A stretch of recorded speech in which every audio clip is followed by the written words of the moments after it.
Le mystère des âges dévoilés. 32, 33, 2032, 2033. Le secret du temps des nations.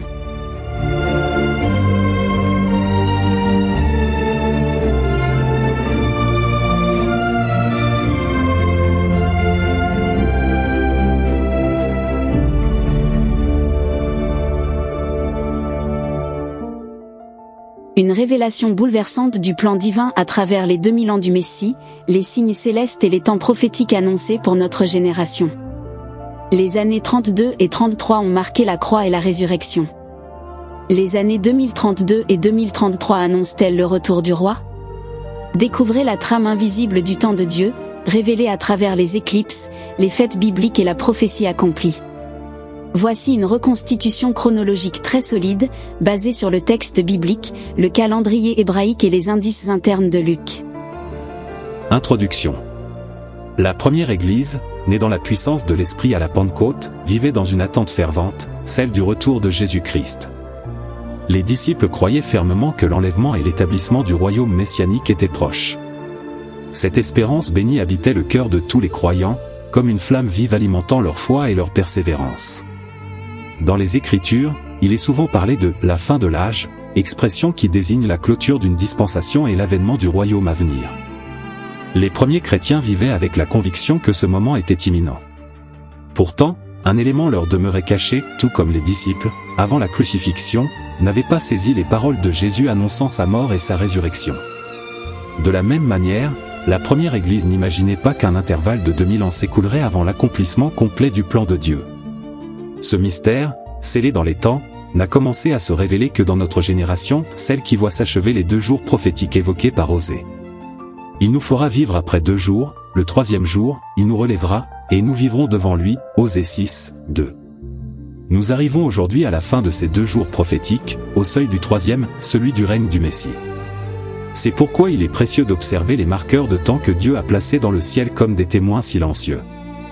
Les éclipses lunaires ou lunes de sang, survenues lors des années 32 et 33 après Jésus-Christ, et qui reviendront, de manière frappante, en 2032 et 2033. Ces signes ne sont pas de simples coïncidences astronomiques. Ils rappellent les événements du calvaire et annoncent le retour glorieux de celui qui fut transfiguré sur la montagne, crucifié au milieu des ténèbres, et qui reviendra dans la gloire du royaume. 1. Le service de Zacharie dans le temple. Luc 1, 5 précise. Il y avait, au temps d'Hérode, roi de Judée, un prêtre nommé Zacharie, de la classe d'Abia. Les prêtres étaient répartis en 24 classes, ou ordres, selon une chronique 24, 7 à 19. Chaque classe servait une semaine, 2 fois par an, et toutes les classes servaient ensemble lors des grandes fêtes, Pâques, Pentecôte, Tabernacle. La 8e classe était celle d'Abia. Si l'on compte depuis le début du calendrier religieux, mois de Nisan, mars-avril, la seconde période de service d'Abia tombait environ au 7e mois, Tishri, c'est-à-dire septembre-octobre, période de Yom Kippour et de Soukot. C'est donc à l'automne, Tishri, que Zacharie aurait eu la vision de Gabriel dans le temple. Il est remarquable que Zacharie servait dans la 8e classe sacerdotale, celle d'Abia. Ce détail, en apparence anodin, est riche de sens prophétique. Sommes-nous certains de cela? La 8e classe était bien celle d'Abia? Oui, tu as très bien fait de relever ce point, car c'est précisément la clé du raisonnement chronologique. Et oui, je te le confirme, la 8 classes du service sacerdotal était celle d'Abia, Avia, cela est explicitement dit dans une chronique 24, 10. Mais voyons cela en détail, car tout repose sur le moment de son service dans l'année du calendrier hébraïque. 1. Les 24 classes sacerdotales. Dans une chronique 24, 7 à 19, David divise les prêtres descendants d'Aaron en 24 classes, qui se succédaient à tour de rôle au temple, chacune servant une semaine, du sabbat au sabbat. Voici le début de la liste. 1. Jehoiarib. 2. Jedaéja. 3. Harim. 4. Séhorim. 5. Malkia. 6. Mijamin. 7. Ako. 8. Abia, Avia. 9. Jéshua. 10. Shekania, etc. Zacharie, père de Jean, appartenait donc à la classe d'Abia, Luc 1, 5. 2. Quand servait la classe d'Abia? Chaque classe servait une semaine à tour de rôle, sauf pendant les 3 grandes fêtes, Pessah, Shavuot et Soukkot, où tous les prêtres montaient à Jérusalem, Deutéronome 16, 16. Cela décalait légèrement le calendrier. Le cycle recommençait à chaque année religieuse, au mois de Nisan, mars à avril. En comptant les semaines et en ajoutant les semaines de service collectif, on arrive approximativement à ceci. Voir le tableau. La 8e classe, Abia, sert donc vers fin Sivan début Tammuz, c'est-à-dire juin. Et ce moment-là colle parfaitement avec le récit de Luc 1. 3. Reconstitution du déroulement. Zacharie officie en juin, Sivan. À la fin de son service, il retourne chez lui, Élisabeth conçoit peu après, début juillet, Tammuz. 6 mois plus tard, janvier, Tevet, l'ange Gabriel visite Marie. Marie conçoit Jésus vers janvier. 9 mois plus tard, septembre-octobre, Tishri, naissance de Jésus pendant Soukkot. Tout s'aligne chronologiquement et symboliquement. Digression, l'accomplissement des fêtes du printemps à l'automne. La plupart des analystes bibliques s'accordent à reconnaître que les 3 grandes fêtes du printemps ont déjà trouvé leur accomplissement prophétique en Jésus lors de sa première venue sur terre. Pessah, la Pâque. Accomplie par la mort de Jésus, l'agneau de Dieu, offert pour le péché du monde. Christ, notre Pâque, a été immolé, 1 Corinthiens 5, 7. Amatso, les pains sans levain. Accompli par sa mise au tombeau, symbole d'une vie sans péché et d'un corps qui ne voit pas la corruption. Abikurim, les prémices. Accompli par sa résurrection, le premier-né d'entre les morts, 1 Corinthiens 15, 20. Shavuot, Pentecôte. Accompli par l'effusion du Saint-Esprit, donnant naissance à l'Église, acte 2. Ainsi, les fêtes du printemps correspondent à la première venue du Messie. Mais voici l'élément souvent négligé. Les fêtes de l'automne Yom Teruah, trompette, Yom Kippour, expiation, et Soukkot, tabernacle, sont traditionnellement associées à la seconde venue de Christ. Or, si Jésus est réellement né à Soukkot, on peut dire que cette fête a déjà été partiellement accomplie dans sa première venue. La parole a été faite chair, et elle a habité, eskénosant, a dressé sa tente, parmi nous. Jean 1, 14. Soukkot signifie littéralement, les tentes, ou, les tabernacles, l'idée même de Dieu venant habiter parmi les hommes. Sa naissance lors de cette fête serait donc le premier accomplissement spirituel de Soukkot. Dieu a planté sa tente parmi nous en Jésus-Christ. L'accomplissement final et complet viendra lors du règne millénaire, lorsque le Messie régnera depuis Jérusalem, et que toutes les nations monteront chaque année pour célébrer Soukkot, Zacharie 14, entre 16 et 19. Ainsi, Soukkot aurait un double accomplissement. Partiel, à la naissance du Messie, quand Dieu s'est fait chair. Total, à son retour glorieux, quand il habitera pour toujours parmi les hommes, Apocalypse 21, 3. 4. Pourquoi certains se trompent avec un service d'automne? Certains calculs modernes placent la classe d'Abia en Kislev, décembre, en supposant un autre point de départ du cycle ou un chevauchement post-exilique. Mais les plus anciens calculs, et les sources juives comme la Mishnah et le Talmud, s'accordent à commencer à Nisan, le mois du printemps. Ainsi, la 8e classe tombe bien en juin, pas en décembre. En résumé. Oui, Abia égale 8 classes sacerdotales, c'est indiscutable, une chronique 24, 10. Oui, son service tombe vers juin, ce qui rend la conception de Jean en juillet. L'annonce à Marie en janvier, et la naissance de Jésus à Soukkot, septembre-octobre, parfaitement cohérente. Digression sur le chiffre 8. Le chiffre 8 porte une symbolique biblique et prophétique particulièrement forte. C'est le nombre qui suit le 7, c'est-à-dire le commencement d'un nouveau cycle, le renouveau après l'accomplissement. Dans la Bible, le chiffre 7 représente souvent la plénitude ou l'achèvement du plan de Dieu, comme les 7 jours de la création. Le 8 symbolise alors la résurrection, la nouvelle création, le commencement d'un monde restauré. 1. La 8e classe sacerdotale, Abia. Luc 1, 5 nous apprend que Zacharie, père de Jean le Baptiste, appartenait à la 8e classe sacerdotale, celle d'Abia. Ce détail n'est pas anodin, la naissance du précurseur du Messie s'enracine dans un ordre de service marqué par le chiffre 8, donc par le signe d'un commencement nouveau. C'est comme si Dieu annonçait déjà, par le service d'Abia, qu'un nouvel ordre spirituel allait s'ouvrir, la transition entre l'ancienne alliance et la nouvelle, entre le ministère lévitique et celui de l'Esprit. 2. Octobre octo 8. Le mot octobre vient du latin octo, qui signifie 8. Or, selon plusieurs reconstitutions chronologiques, Jésus serait né en octobre, à la période de Soukhot, la fête des tabernacles. Cette coïncidence linguistique et symbolique est fascinante. Naître en octobre, c'est naître dans le mois du 8, celui du renouveau, de la vie nouvelle qui succède au cycle complet des 7. Cela s'accorde parfaitement avec la mission du Christ. Apporter une nouvelle création, un nouvel homme, une nouvelle alliance. 3. Le 8 et la résurrection. Jésus est ressuscité le premier jour après le sabbat, autrement dit le 8e jour, symbole du nouveau commencement. Dans la circoncision, l'enfant mâle était consacré à Dieu le 8e jour, Genèse 17, 12, marque d'une entrée dans l'alliance. 8 personnes furent sauvées dans l'arche de Noé, 1 Pierre 3, 20, inaugurant une nouvelle humanité après le jugement. Ainsi, dans toute l'Écriture, le 8 évoque ce qui vient au-delà du temps, après le repos, dans la vie éternelle. 4. Le 8, chiffre de l'éternité. Sur le plan symbolique, le 8 couché forme le signe, l'infini. Cela rappelle que le plan de Dieu ne s'arrête pas aux 7 jours, le règne millénaire, mais qu'il s'ouvre sur l'éternité, sur la nouvelle Jérusalem et le royaume sans fin. Le 8 représente donc le jour éternel qui suit les 7000 ans d'histoire humaine, le début de l'ère éternelle où Dieu sera tout en tous, 1 Corinthiens 15, 28.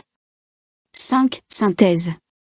Ainsi, le chiffre 8 relie la naissance de Jésus, le service d'Abia, et la dimension prophétique du royaume.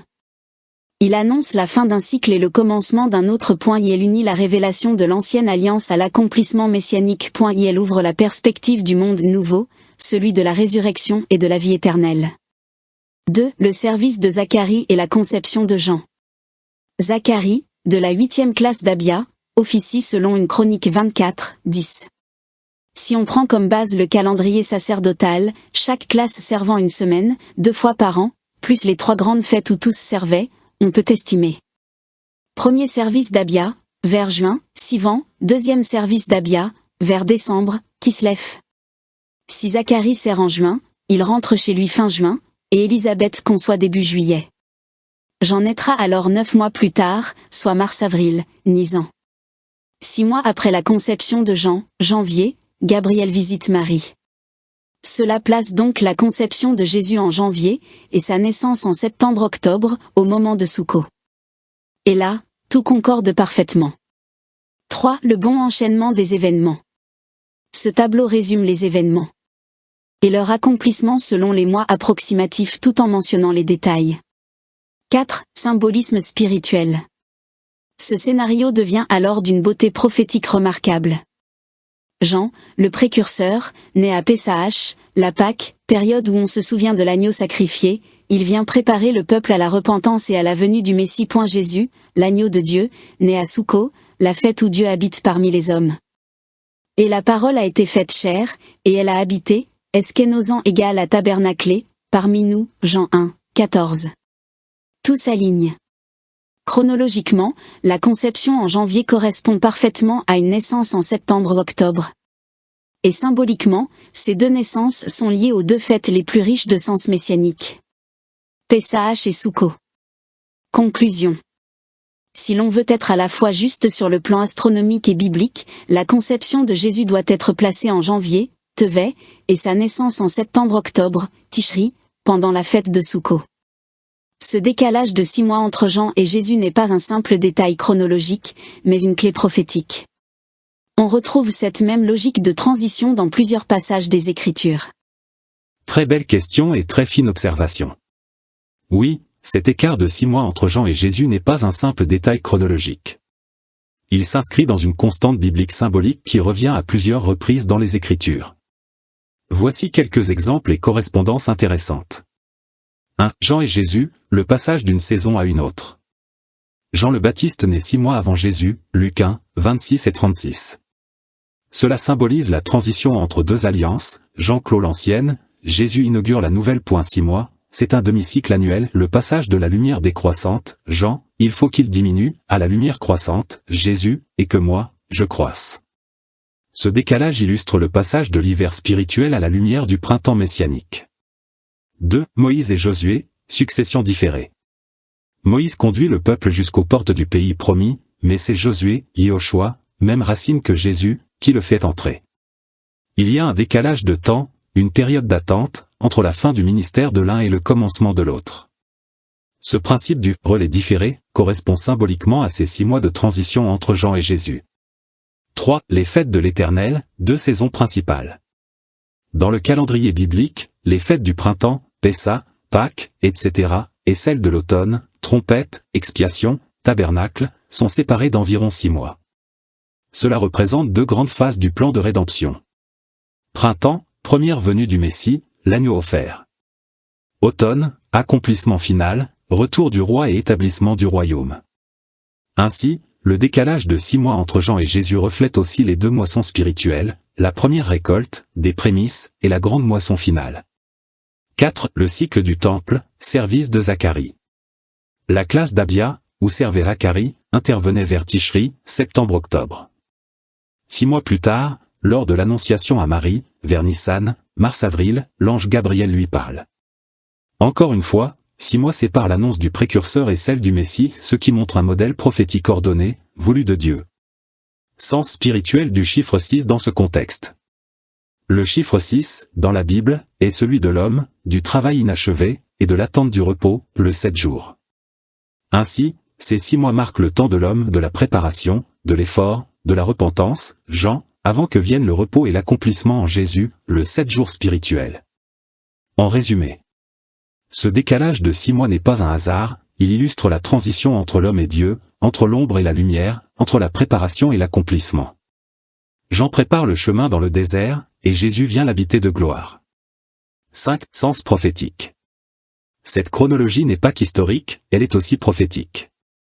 J'en ai à la saison des récoltes d'été, image du précurseur qui prépare la moisson. Jésus né à Souko, image du Dieu incarné venant, habiter, parmi nous. Et sa mort, 3 décennies plus tard, aura lieu à Pessah, la fête de la rédemption. Tout le plan de Dieu s'inscrit dans le rythme des Moadim, les rendez-vous divins. Un point profondément fascinant où astronomie, chronologie biblique et prophétie se rejoignent de manière remarquable.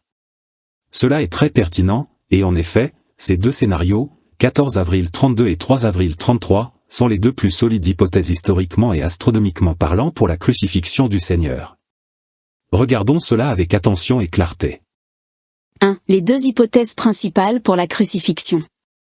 14 avril 32, 14/04/0032, lune de sang totale visible à Jérusalem, 14 Nisan, Pessah, accomplissement exact du sacrifice pascal. 3 avril 33, 03/04/0033, éclipse lunaire partielle visible à Jérusalem juste après le coucher du soleil, 14 Nisan, Pessah. Ténèbres et signes célestes à la crucifixion. Les 2 coïncidant parfaitement avec les fêtes bibliques et les phénomènes célestes signalés dans les évangiles. 2. Les ténèbres lors de la crucifixion. Les évangiles notent. Il y eut des ténèbres sur toute la terre, depuis la 6e heure jusqu'à la 9e heure, Matthieu 27, 45. Cela correspond à environ midi à 15 heures, un phénomène inexpliqué par une simple éclipse solaire, car la Pâque tombe à pleine lune, quand une éclipse solaire naturelle est impossible. Mais une éclipse lunaire, visible au coucher du soleil, donc après la mort de Jésus, aurait coloré la lune en rouge, juste comme Pierre le citera plus tard. Le soleil se changera en ténèbres, et la lune en sang, avant que vienne le grand et terrible jour du Seigneur, Joël 2, 31 Acte 2, 20. L'évangile de Luc, 23, 44 à 45, dit même littéralement. Le soleil fut obscurci, et le voile du temple se déchira au milieu. Ce qui suggère un assombrissement surnaturel, suivi d'un signe céleste observable, exactement ce que la chronologie du 3 avril 33 permet de voir. Une éclipse lunaire partielle visible depuis Jérusalem, peu après le coucher du soleil, le jour même de la crucifixion. 3. La correspondance prophétique avec les lunes de sang de 2032 à 2033. Ce que nous remarquons est absolument remarquable. Si l'on ajoute 2000 ans prophétiques, ou 730 496 jours solaires, à ces dates, on arrive précisément sur des éclipses totales de lune tombant autour de Pessah à nouveau. Crucifixion possible plus 2000 ans, ou 730 496 jours. Événements célestes correspondants. 14 avril 0032, 25 avril 2032, lune de sang totale. 3 avril 0033, 14 avril 2033, lune de sang totale. Ces deux lunes de sang sont réelles, astronomiquement confirmées, et coïncidant encore une fois avec la période de Pessah. On a donc un cycle parfait. Pessah lune de sang 2000 ans Pessah lune de sang. Ce qui rejoint magnifiquement la parole d'Osée 6, de citer. En 2 jours il nous fera revivre, le 3e jour il nous relèvera, et nous vivrons devant lui. 2 jours prophétiques de 1000 ans chacun, psaume 90, 4/2 Pierre 3. N'en croyant pas ses yeux, depuis la croix jusqu'à notre génération. Et le 3e jour, celui du règne du Messie, approche. 4 lectures spirituelles et prophétiques. La mort de Jésus est associée à une obscurité soudaine et une lune rouge. Signe de jugement et de rédemption. Les éclipses de 2032 à 2033 rappellent ces mêmes signes à la génération qui verra le retour du roi. Ces 2 années marquent aussi la fin des 2 jours prophétiques, ouvrant la porte au 3e jour, celui de la résurrection universelle et du règne messianique. Tout cela donne un sens saisissant aux paroles de Jésus. Aujourd'hui et demain, j'accomplis des guérisons, et le 3e jour je suis rendu parfait. Luc 13, 32. Et à la prophétie d'Osée. En 2 jours il nous fera vivre, et le 3e jour il nous rétablira. Osée 6, 2. En résumé. Le 14 avril 32 et le 3 avril 33 sont les 2 dates astronomiquement exactes possibles pour la crucifixion. Chacune se relie à une lune de sang visible à Jérusalem. 2000 ans plus tard, presque jour pour jour, les mêmes signes célestes se reproduisent. Ce n'est probablement pas une coïncidence, mais un marqueur prophétique du plan divin à grande échelle. Concordance des cycles et durées prophétiques. Il est en effet très significatif que les 730 496 jours, exactement 2000 ans solaires, séparent 2 éclipses lunaires totales. Ce chiffre n'est pas arbitraire, il témoigne d'une harmonie céleste parfaite entre les cycles astronomiques et les cycles prophétiques, comme si les horloges du ciel avaient été programmées pour marquer ces intervalles clés de l'histoire du salut. Note préliminaire. Avant d'aborder les 2 hypothèses qui suivent, il est important de rappeler qu'il ne s'agit pas ici d'affirmations absolues, mais de possibilités cohérentes fondées sur des repères astronomiques et bibliques. Les dates présentées ne constituent pas une certitude, mais plutôt des jalons de réflexion destinés à nous aider à discerner les signes des temps et la cohérence prophétique de l'ensemble des Écritures. L'essentiel demeure de reconnaître la main de Dieu dans l'histoire et dans les cycles célestes qu'il a lui-même ordonnés. Plan à mort de Jésus le 14 avril 0032. 1. Base astronomique et symbolique. 14 avril 32, Pessah jour de lune de sang totale. 6 mois au 7 octobre 32, encore une lune de sang totale, marquant un intervalle identique à celui qui sépare Jean et Jésus, 6 mois. Cet écart de 6 mois souligne la symétrie prophétique entre les 2 témoins de la première venue du Messie. Il y eut un homme envoyé de Dieu, son nom était Jean. Jean 1, 6. 2. Ajout de 2000 ans prophétique.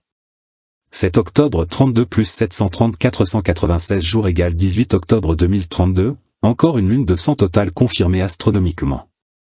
La précision est saisissante, de lune de sang à lune de sang, sur 2000 ans exacts.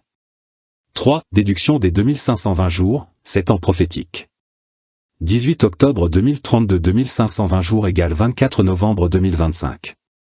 Cela signifie que, dans cette hypothèse, plan A.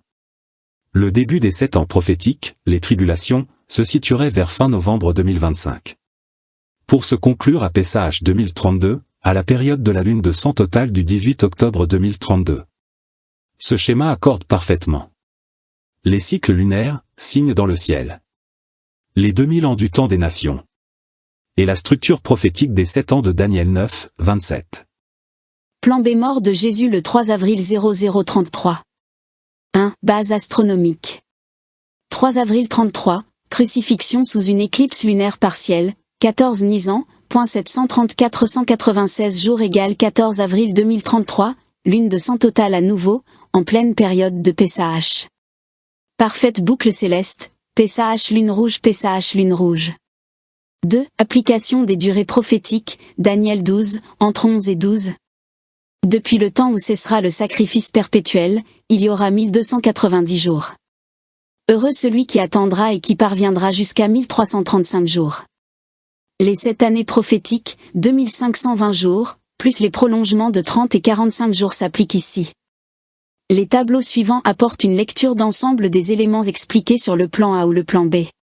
Observation finale. Ces deux trajectoires mènent toutes deux vers un point de convergence 2025 à 2033, précisément la période déjà discernée dans mes travaux précédents sur les tétrades lunaires, les signes célestes tombant sur les fêtes bibliques, et la date centrale du 17 septembre 2025 que tu avais repéré comme un pivot prophétique.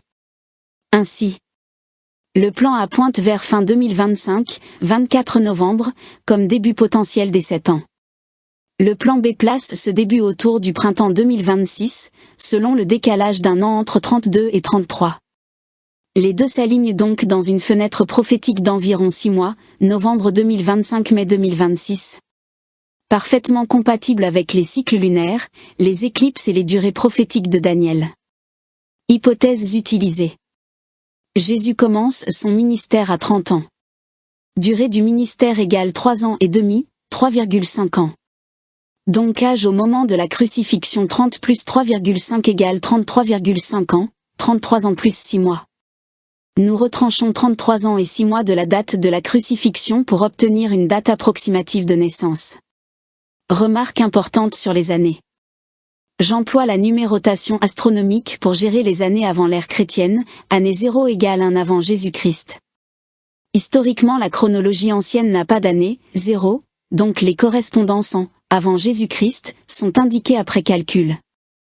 Résultat, approximatif. Option A, crucifixion le 14 avril 0032. 14 avril 0032 33 ans 6 mois, 14 octobre 3 avenue Jésus-Christ, astronomique, année 2, 14/-2. Naissance estimée, vers le 14 octobre 3 avant Jésus-Christ. Option B, crucifixion le 3 avril 0033. 3 avril 0033 33 ans 6 mois, 3 octobre 2 avenue Jésus-Christ, astronomique. Année 1, 03/-1. Naissance estimée, vers le 3 octobre 2 avant Jésus-Christ. Observation et limite. Les deux estimations retombent en octobre, début de Tishri et période de Soukot, ce qui s'accorde très bien avec l'hypothèse souvent soutenue par les indices de Luc et par la symbolique d'une naissance de Jésus autour de Soukot, septembre-octobre. Ces dates restent approximatives, elles dépendent de l'hypothèse des 3,5 ans exacts de ministère et de l'âge d'entrée, 30 ans, qui sont plausibles mais pas explicitement datés au jour près. Il y a des complications calendaires, absence d'année, 0, dans la datation historique, changement dans le calendrier julien romain, incertitude sur le jour exact de la crucifixion, etc. Malgré cela, la convergence vers octobre est remarquable et renforce la cohérence entre les différentes lignes de preuve, Luc, cycles sacerdotaux, fêtes bibliques, signes célestes. C'est un sujet fascinant, car il existe plusieurs pistes astronomiques sérieuses pour dater la fameuse « étoile de Bethléem » évoquée dans Matthieu 2. Certaines coïncidant très étroitement avec les périodes que nous venons d'évaluer, 3 à 2 avant Jésus-Christ, ce qui renforce cette approche. Voici une synthèse claire et documentée. 1. Le récit biblique, Matthieu 2, 1 à 10. Jésus étant né à Bethléem de Judée, au temps du roi Hérode, voici des mages d'Orient arrivèrent à Jérusalem et dirent, où est le roi des Juifs qui vient de naître? Car nous avons vu son étoile en Orient et nous sommes venus l'adorer. Quelques points clés. L'événement a eu lieu avant la mort du roi Hérode. L'astre est décrit comme un signe visible pendant une période prolongée, qui se leva à l'Orient, phase de levée héliaque, et se tint au-dessus du lieu où était l'enfant, donc un phénomène observable, répétitif et localisable. Les mages étaient des observateurs d'astres, probablement babyloniens, donc familiers des constellations et des symboles planétaires liés à la royauté. 2. Les grandes hypothèses astronomiques. A. La conjonction Jupiter-Saturne, c'est avant Jésus-Christ. 3 conjonctions remarquables de Jupiter, planète royale, et Saturne, planète du temps et du peuple d'Israël, dans la constellation du Poisson, symbole messianique d'Israël. Date, mai, septembre et décembre, c'est avant Jésus-Christ. Phénomène rare, tous les 900 ans. Cette série aurait pu annoncer la naissance imminente du roi des Juifs, mais cela correspondrait à une naissance vers 6 avant Jésus-Christ, un peu plus tôt que tes calculs. B. La conjonction Jupiter-Vénus, juin 2 avant Jésus-Christ. Le 17 juin 2 avant Jésus-Christ, Jupiter et Vénus se rejoignent dans la constellation du Lion, Léo, symbole du lion de Juda. Les deux planètes deviennent si proches qu'elles semblent fusionner en un seul astre très brillant, visible à l'œil nu depuis Babylone et Jérusalem. Ce phénomène a eu lieu au couchant, dans la direction de Bethléem depuis Jérusalem. Cela coïncide exactement avec l'hypothèse d'une naissance de Jésus à l'automne 3 à 2 avant Jésus-Christ. Jupiter continuera ensuite sa trajectoire en entrant en mouvement rétrograde, donnant l'impression de s'arrêter dans le ciel, ce qui correspond mot pour mot à Matthieu 2, 9. L'étoile qu'ils avaient vue en Orient allait devant eux, jusqu'à ce qu'elle s'arrête au-dessus du lieu où était l'enfant. Cette option est considérée aujourd'hui comme la plus probable par de nombreux chercheurs bibliques et astronomes. C'est une nova ou supernova. Certains ont proposé une nouvelle étoile, nova, apparition soudaine d'un astre inconnu. Des chroniques chinoises et coréennes mentionnent une nouvelle étoile, vers 5 à 4 avant J. C'est visible plusieurs semaines. Moins compatible avec les textes, car la nouvelle étoile n'est pas mentionnée comme un objet nouveau, mais comme un signe interprété. Un phénomène symbolique angélique. Certains pères de l'Église voyaient l'étoile comme une manifestation surnaturelle, une lumière guidée directement par Dieu, comme la nuit ou la colonne de feu dans l'Exode. Cela n'exclut pas un phénomène céleste concomitant, servant de repère visible pour les mages. 3. Croisement avec les deux hypothèses. Plan A, conjonction Jupiter-Saturne, c'est avant Jésus-Christ, déjà passé, mais Jupiter-Vénus, 2 avant Jésus-Christ, visible comme signe postérieur aux mages arrivant après la naissance. Plan B, conjonction Jupiter-Vénus, 17 juin 2 avant Jésus-Christ, puis station de Jupiter au-dessus de Bethléem fin 2 avant Jésus-Christ, décembre, parfaitement aligné avec Matthieu 2. L'étoile des mages, un signe céleste guidé par Dieu. L'étoile qui guida les mages, Matthieu 2, 1 à 10, n'était probablement pas une étoile ordinaire. Le texte grec utilise le mot « astère », qui peut désigner aussi bien une étoile qu'un phénomène lumineux céleste d'origine surnaturelle.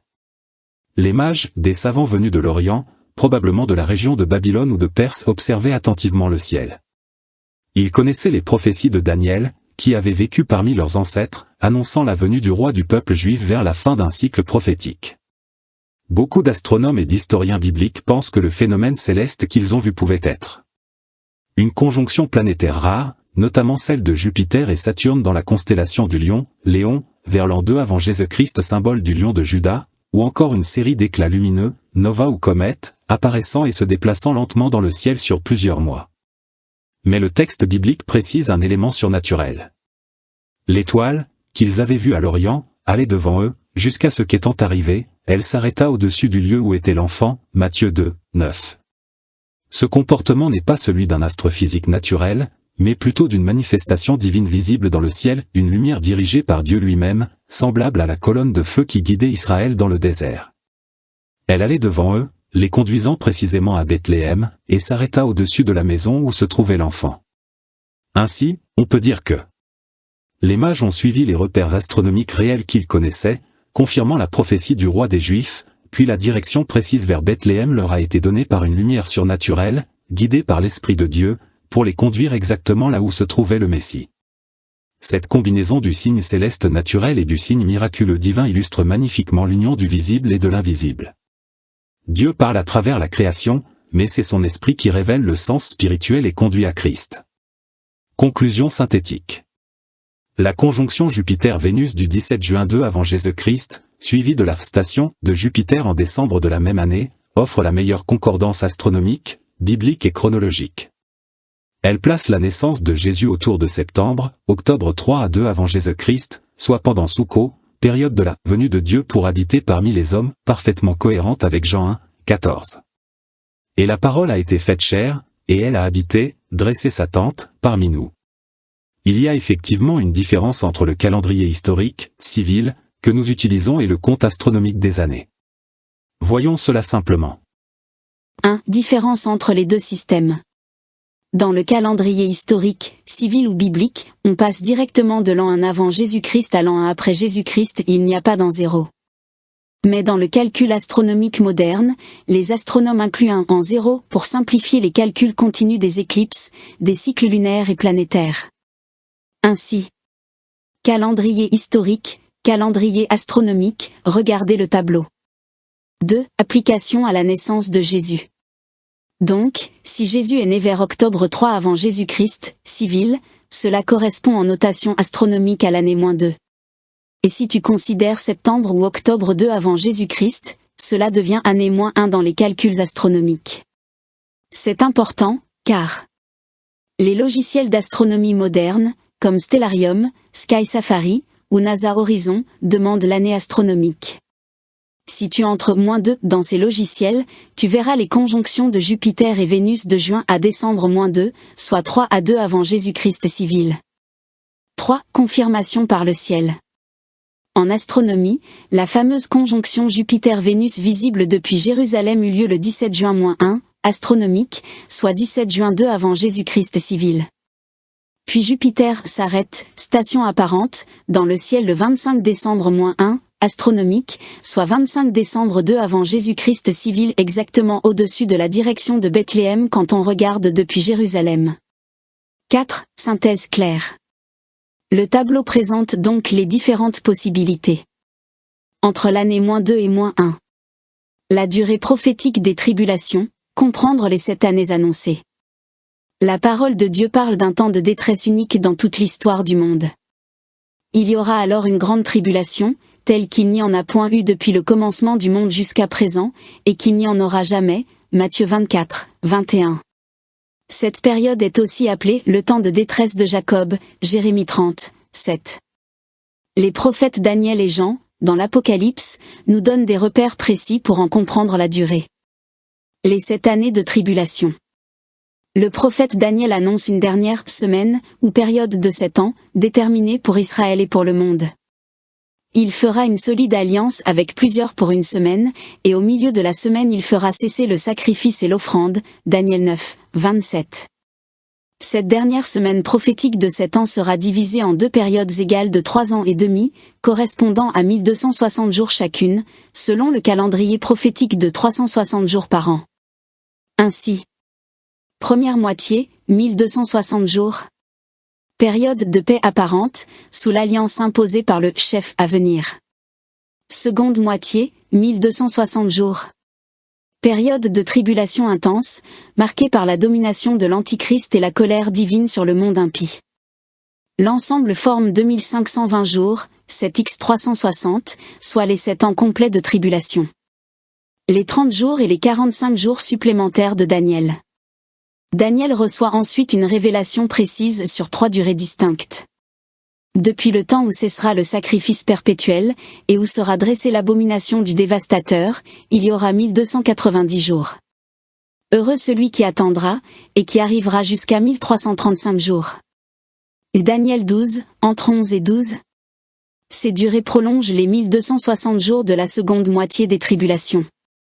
1260 jours, règne actif de l'Antichrist jusqu'à son jugement. Plus 30 jours égale 1290 jours, période de transition, probablement liée au nettoyage du sanctuaire, au jugement des nations, Matthieu 25, 31 à 46, et à la restauration d'Israël. Plus 45 jours supplémentaires égale 1335 jours, temps de bénédiction où le royaume millénaire est établi. Ainsi, le bienheureux du verset 12 est celui qui verra l'aube du règne messianique de 1000 ans, après les purifications et les jugements. Des jours réels, non symboliques. Il est important de comprendre que ces jours ne sont pas symboliques.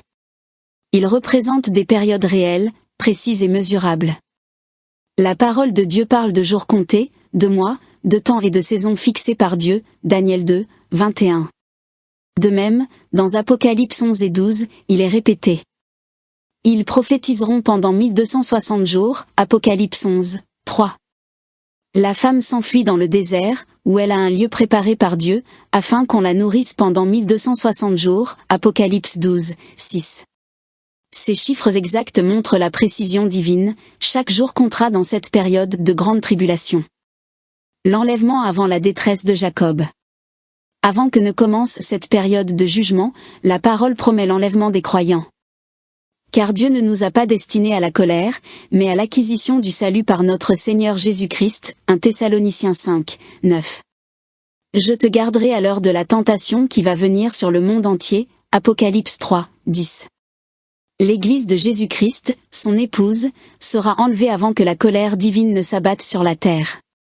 Ce sera le début des tribulations de Jacob, centrées sur Israël et sur les nations rebelles. Les 2 témoins d'Apocalypse 11.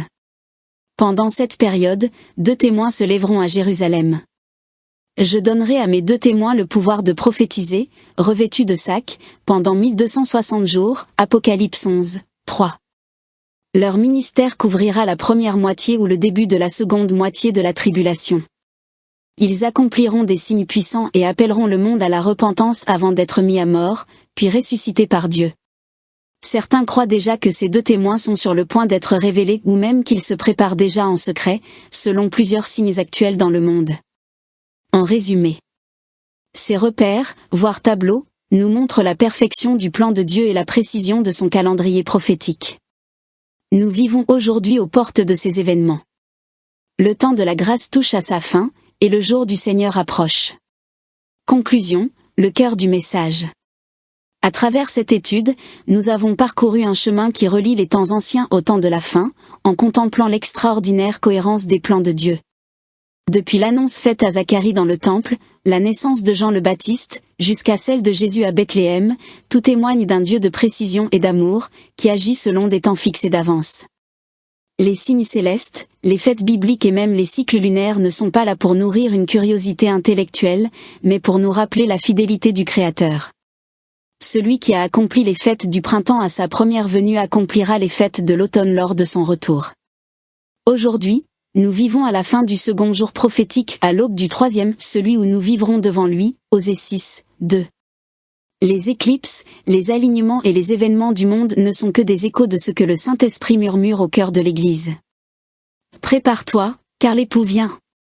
Mais l'essentiel demeure dans la relation personnelle avec le Seigneur.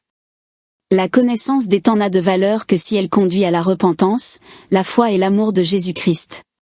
C'est pourquoi chaque lecture, chaque signe, chaque calcul, doit nous ramener à cette question simple. Suis-je prêt à le rencontrer ? Revenons donc à lui, dans l'humilité et la confiance, comme l'exhorte le prophète. Venez, nous retournerons vers YHWH. Oui, il a déchiré, mais il nous guérira. Il a frappé, mais il nous bandera. En 2 jours, il nous fera vivre. Et le 3e jour, il nous rétablira. Et nous vivrons en face de lui. Osée 6, 1-2.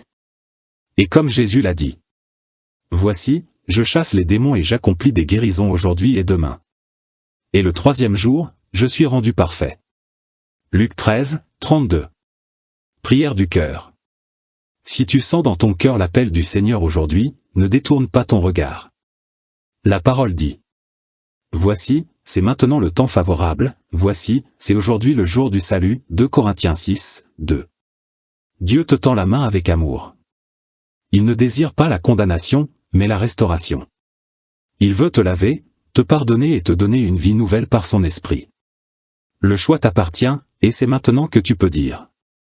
Seigneur Jésus, je reconnais que j'ai péché et que j'ai vécu loin de toi. Je viens à toi tel que je suis, et je te demande pardon.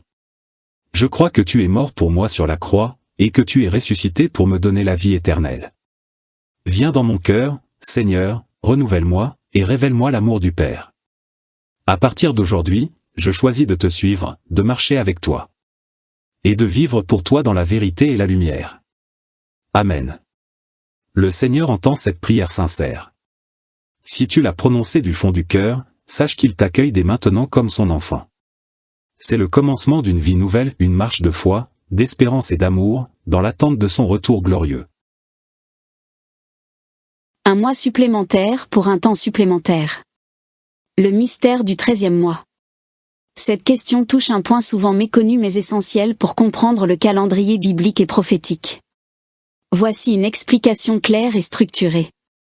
1. Pourquoi les Juifs ajoutent un 13e mois ? Le calendrier biblique, ou hébraïque, est lunaire solaire, c'est-à-dire qu'il tient compte à la fois des phases de la Lune, mois de 29 ou 30 jours, et du cycle du Soleil, année de 365 jours environ. Une année lunaire compte environ 354 jours, 12 mois lunaires de 29,5 jours, donc 11 jours de moins qu'une année solaire.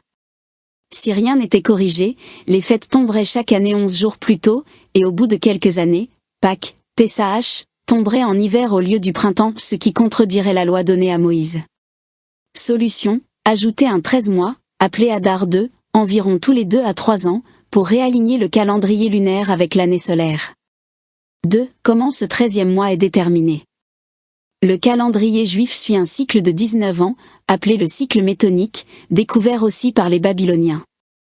Dans ces 19 ans, cette année comporte un 13e mois, 12 années comportent 12 mois. Le mois supplémentaire est inséré avant le mois de Nisan, donc après Adar, on a alors Adar I et Adar II.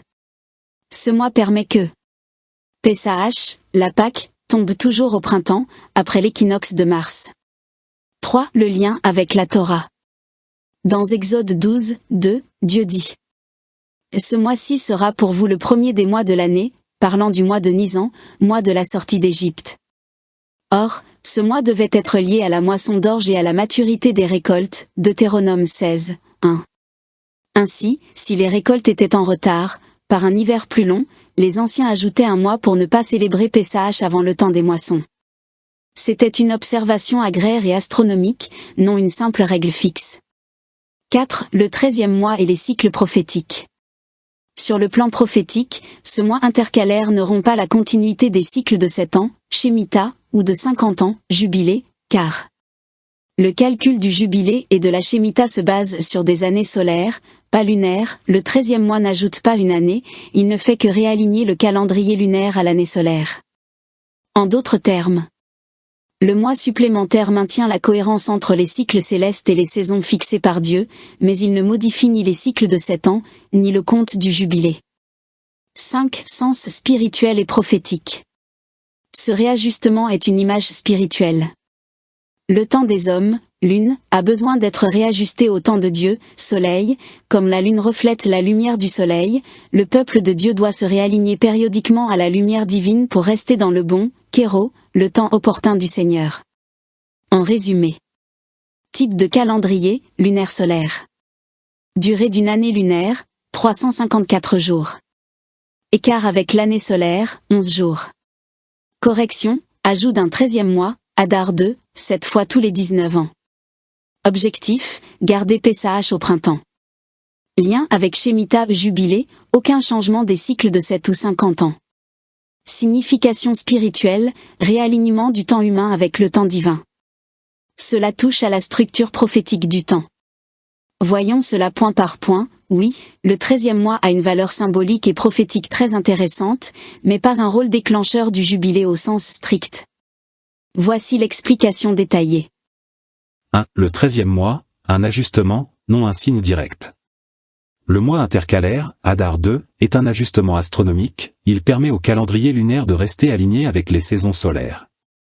Donc techniquement, ce 13e mois n'a aucun effet direct sur les cycles sabbatiques, 7 ans, ni sur le compte du jubilé, 50 ans. Ces cycles sont comptés en années pleines, peu importe le nombre de mois à l'intérieur. En clair, même si une année comporte 13 mois, elle reste considérée comme une seule année dans le compte du jubilé. 2. Mais sur le plan symbolique, oui, c'est un indice intéressant. Le 13e mois apparaît lorsque le temps naturel, lunaire, s'est écarté du temps parfait, solaire. C'est donc un mois de réajustement, de rétablissement de l'ordre. Or, que représente le jubilé? Le jubilé est précisément le grand réajustement divin. Les dettes sont effacées, les esclaves libérés, les héritages restitués, et la terre se repose. Ainsi, sur le plan spirituel, le 13e mois préfigure l'esprit du jubilé, un temps où Dieu remet les choses en ordre, où il rétablit les saisons justes, où il accorde un délai de grâce avant un nouveau cycle. 3. Un indice dans les cycles célestes.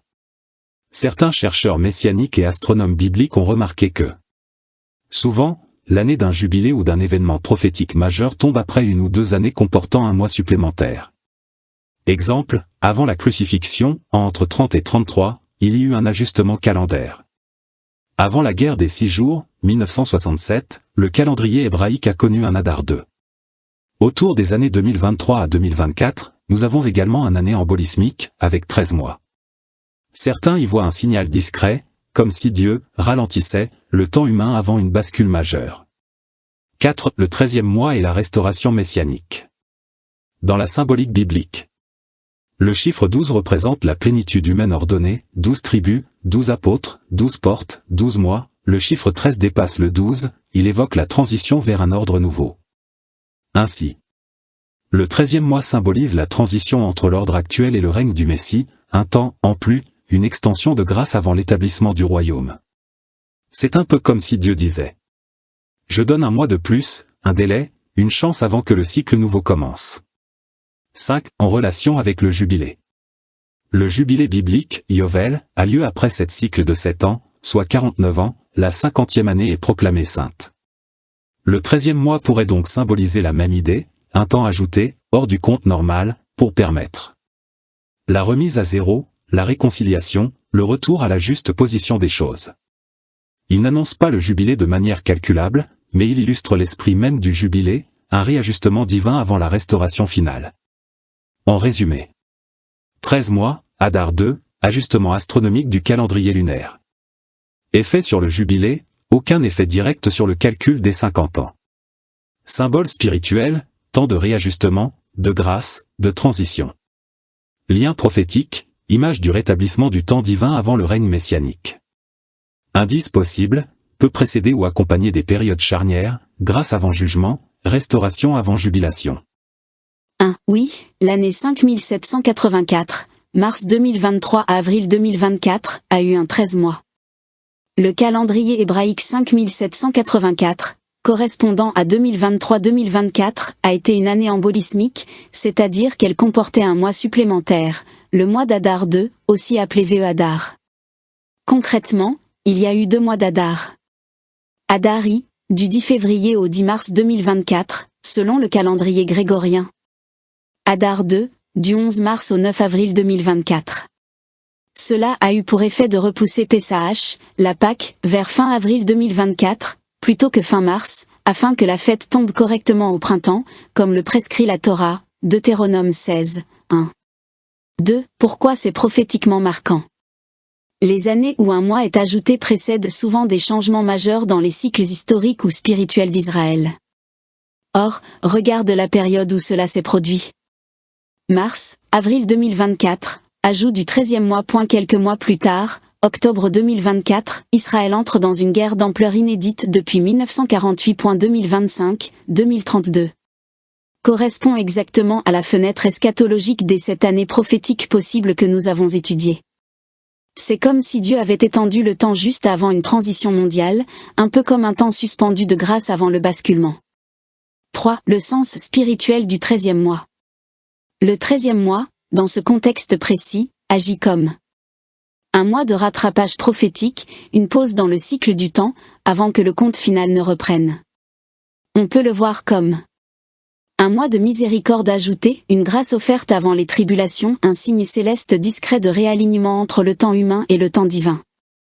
En hébreu, Adar vient d'une racine liée à la force, la gloire, la majesté, Adré égale manteau de gloire. Et en 2024, il y a eu 2 fois Adar, autrement dit, une double gloire, une double opportunité avant le jugement. 4. Et en relation avec le jubilé? Le jubilé, rappelons-le, arrive après 7 cycles de 7 ans, 49 ans.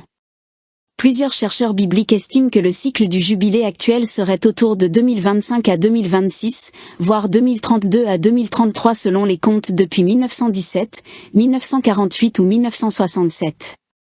Le fait que 2024 ait eu un 13 mois juste avant cette période charnière peut être compris comme un signal préparatoire au jubilé prophétique. Dieu allonge le temps avant la grande remise à zéro. En résumé, année 5784, 2023 à 2024, année embolismique avec 13 mois, Adar 2. But astronomique, réaligner le calendrier lunaire avec les saisons solaires. Signification spirituelle, mois de grâce, prolongement du temps, période de miséricorde. Lien prophétique, possible, délai divin, avant les événements majeurs liés à la fin des temps. Proximité du jubilé, oui, signe avant-coureur d'un réajustement global et spirituel. Les calculs des cycles du jubilé ont suscité énormément d'études sérieuses et passionnées au fil des décennies. Voici une explication plus détaillée, claire et nuancée des différentes approches. Plusieurs chercheurs, exégètes et enseignants bibliques ont calculé le cycle du jubilé selon différents repères historiques modernes d'Israël, et ils arrivent à des périodes cohérentes et très révélatrices. Je te détaille ici les 3 repères principaux, 1917, 1948 et 1967, leur fondement biblique et comment cela conduit aux années 2025, 2026 ou 2032-2033. 1. Le jubilé dans la Bible. Le jubilé, Yovel en hébreu, est mentionné dans Lévitique 25, 8 à 13. Tu compteras 7 semaines d'année, 7 fois 7 ans, et les jours de ces 7 semaines d'année feront 49 ans. Vous sanctifierez la 50e année, et vous proclamerez la liberté dans le pays pour tous ses habitants. C'est une année de libération, de retour au patrimoine d'origine, et de remise des dettes. Spirituellement, c'est une image puissante de la rédemption finale, du retour du roi, et de la restauration du royaume, le millénium. Dans Lévitique 25, Dieu institue un cycle divinement parfait. Après 7 cycles sabbatiques, 7 fois 7 ans égale 49 ans, le 50 années devait être proclamé comme l'année du jubilé, Yovel. C'était un temps de libération, de restitution et de renouveau complet. Les esclaves étaient libérés, les dettes effacées, les terres restituées à leurs propriétaires d'origine, et le peuple était invité à revenir à ses racines. C'est donc un symbole d'une restauration totale, à la fois économique, spirituelle et nationale, et prophétiquement, cela annonce le rétablissement du royaume de Dieu sur terre. 2. 3 points de repère historiques majeurs. Les chercheurs bibliques ont remarqué que certains événements fondateurs d'Israël semblent s'aligner précisément sur des cycles de jubilé. Voici les 3 plus souvent cités. A. Depuis 1917 la déclaration Balfour. Le 2 novembre 1917, le Royaume-Uni publie la déclaration Balfour, promettant la création d'un foyer national juif en Palestine. Cet acte marque le début du retour prophétique d'Israël sur sa terre, après près de 1900 ans d'exil. Si on compte 102 jubilés, depuis 1917. 1917 plus 50 égale 19 671 1917 plus 100 égale 2017, année du centenaire de Balfour. Mais si on poursuit avec le compte des jubilés. 1917 plus 107 ans, 2 fois 49 plus 9, selon le calcul hébraïque réel, 2024 à 2025. Ce qui amène 2025 à 2026 comme fin d'un cycle jubilaire possible, juste avant la période des 7 années de tribulation selon plusieurs lectures prophétiques. B. Depuis 1948 la restauration d'Israël.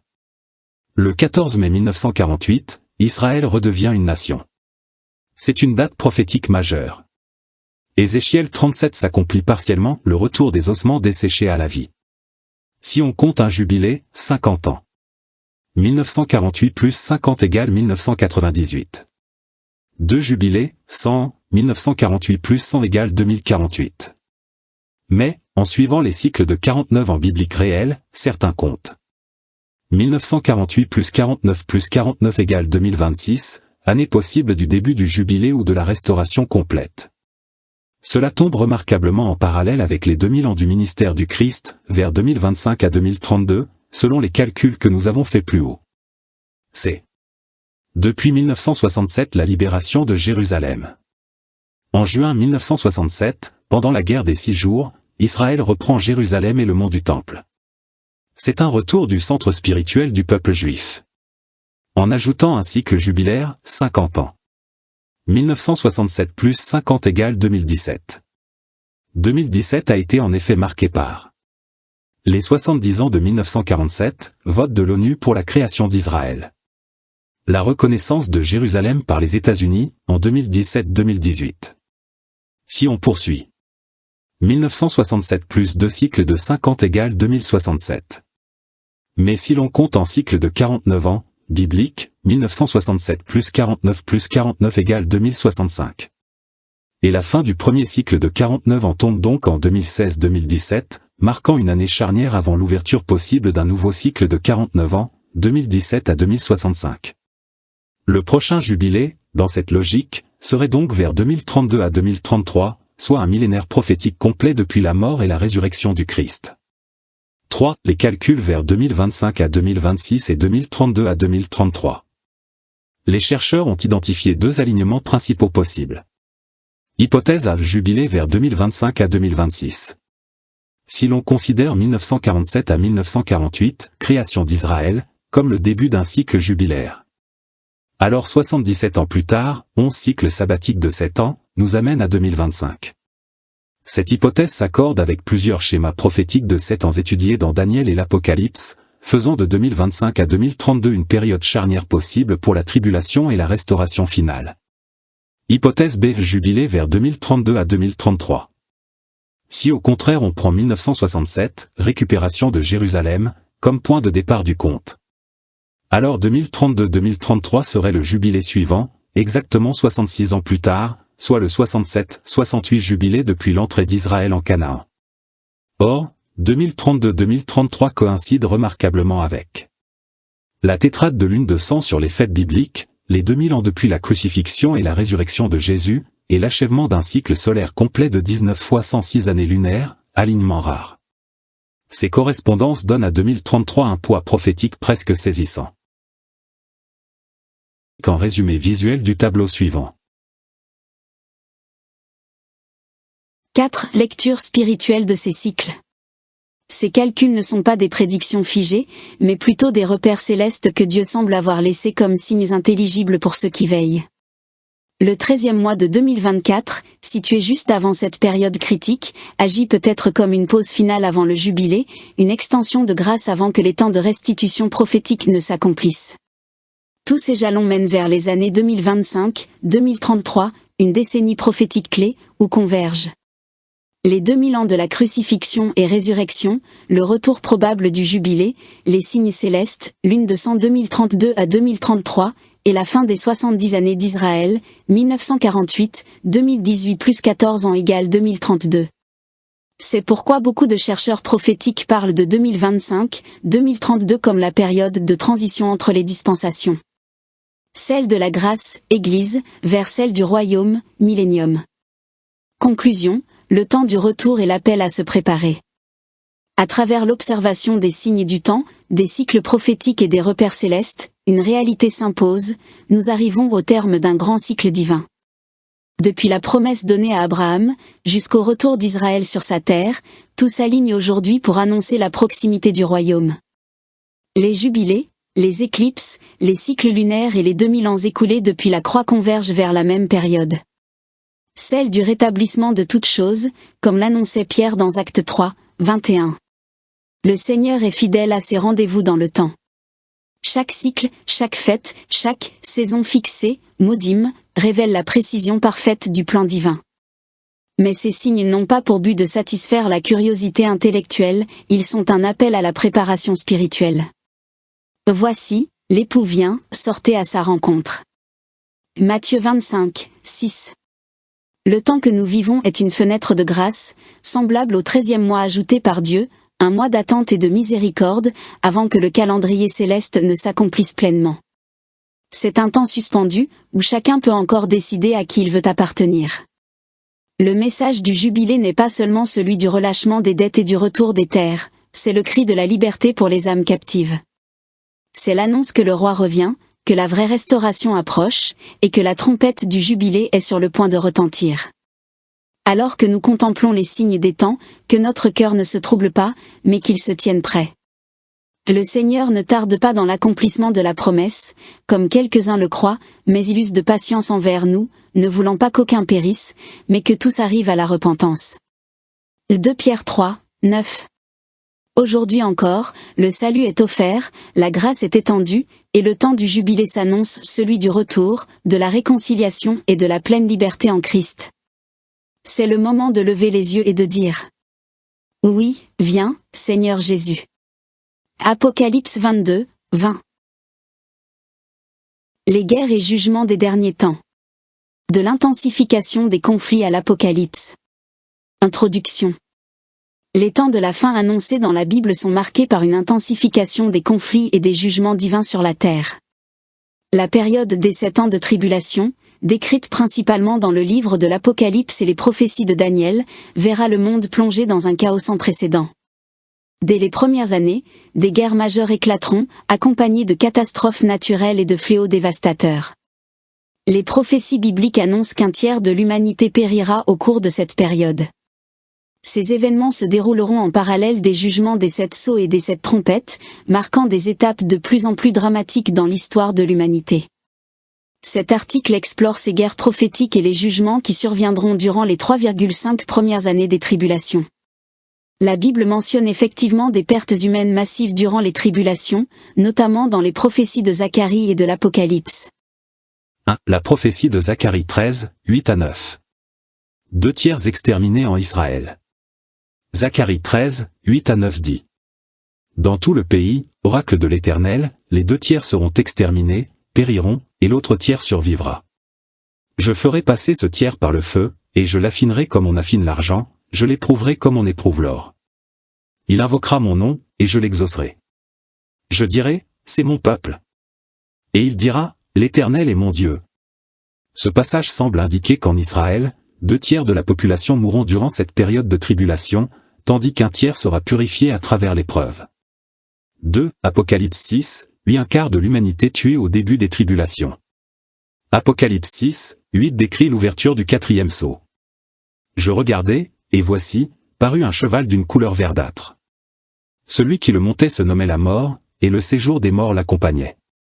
Le pouvoir leur fut donné sur le quart de la terre, pour faire périr les hommes par l'épée, par la famine, par la mortalité, et par les bêtes sauvages de la terre. Ce passage indique qu'un quart de l'humanité mourra à cause de guerres, famines, maladies et catastrophes naturelles peu après le début des tribulations. 3. Apocalypse 9, entre 15 et 18 1/3 de l'humanité tuée par l'armée démoniaque. Plus tard, lors du 6e fléau de trompette, Apocalypse 9, 15 à 18 annonce. Et les 4 anges qui étaient prêts pour l'heure, le jour, le mois et l'année, furent relâchés afin qu'ils tuent le tiers des hommes. Le nombre des cavaliers de l'armée était de 2 myriades de myriades, j'en entendis le nombre. Par ces 3 fléaux, le tiers des hommes fut tué, par le feu, par la fumée, et par le soufre qui sortait de leur bouche. Ici, une armée démoniaque tue un tiers supplémentaire de la population mondiale, ce qui, combiné aux pertes précédentes, signifie que plus de la moitié de l'humanité aura disparu avant même la seconde moitié des tribulations. 4. Une mortalité massive dès les premières 3,5 années. En résumé. Début des tribulations, un quart de la population mondiale meurt, Apocalypse 6. Plus tard, un tiers des survivants est tué, Apocalypse 9, entre 15 et 18. Total, si nous partons d'une population mondiale de 8 milliards, cela signifie environ 4 milliards de morts avant même la grande tribulation, les 3,5 dernières années. Cela confirme que cette première partie des tribulations sera une période d'une violence extrême, surpassant toutes les guerres et catastrophes de l'histoire humaine. Voici un développement complet des 7 trompettes d'Apocalypse, en les intégrant dans le contexte des destructions des 3,5 premières années des tribulations. Les 7 trompettes et la destruction de l'humanité durant les 3,5 premières années des tribulations. La Bible décrit dans le livre de l'Apocalypse une période de tribulation de 7 ans, divisée en 2 moitiés de 3,5 ans chacune. Durant la première moitié, plusieurs guerres et jugements divins vont frapper la terre, notamment à travers les 7 sceaux et les 7 trompettes. Les 7 trompettes, décrites dans Apocalypse 8 et 9, sont particulièrement destructrices et participent à l'extermination d'une grande partie de l'humanité, en complément des guerres et famines annoncées par les sceaux. Voici leur impact détaillé. Les 7 trompettes d'Apocalypse et leur effet.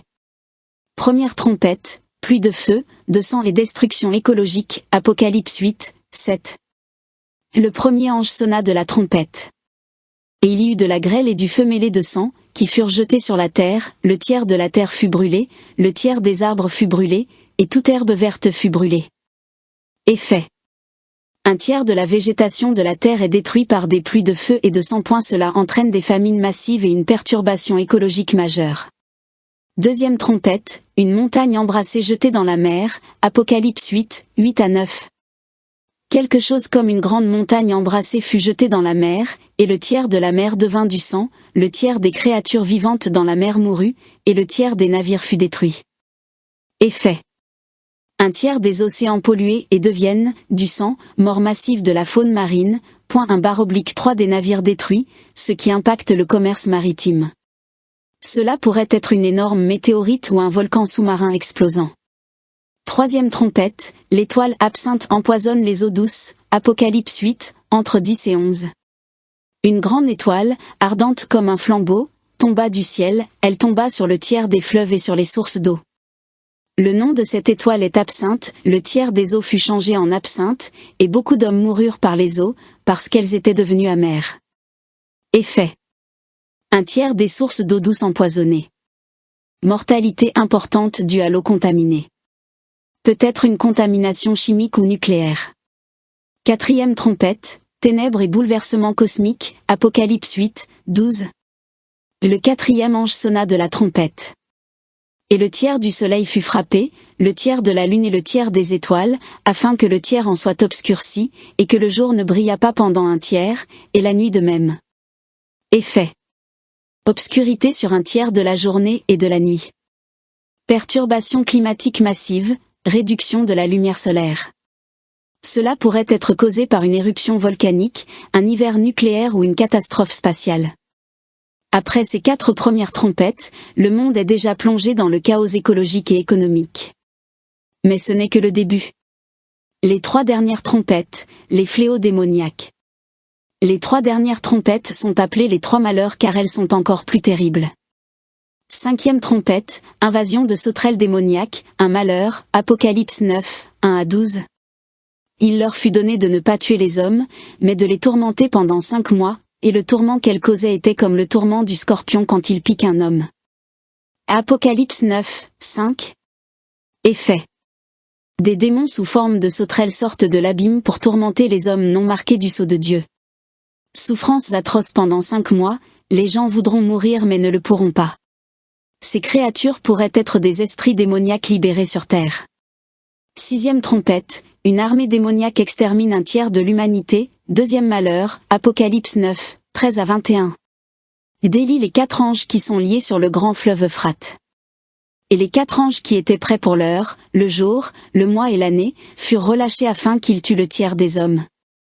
Apocalypse 9, entre 14 et 15. Effet. Une armée de 200 millions de cavaliers démoniaques tue un tiers de la population mondiale restante. Ils tuent par le feu, la fumée et le soufre sortant de leur bouche. Avec les morts des sceaux et des trompettes précédentes, plus de la moitié de l'humanité a disparu. Synthèse. Combien de morts durant les 3,5 premières années? En combinant les effets des sceaux et trompettes. Un quart de la population meurt avec le 4e sceau, Apocalypse 6. Un tiers des survivants tués avec la 6e trompette, Apocalypse 9, 15. Autre perte massive due aux catastrophes naturelles et guerres. Si la population mondiale est de 8 milliards au début des tribulations. Après le 4e sceau, 6 milliards restants. Après la 6e trompette, environ 4 milliards restants.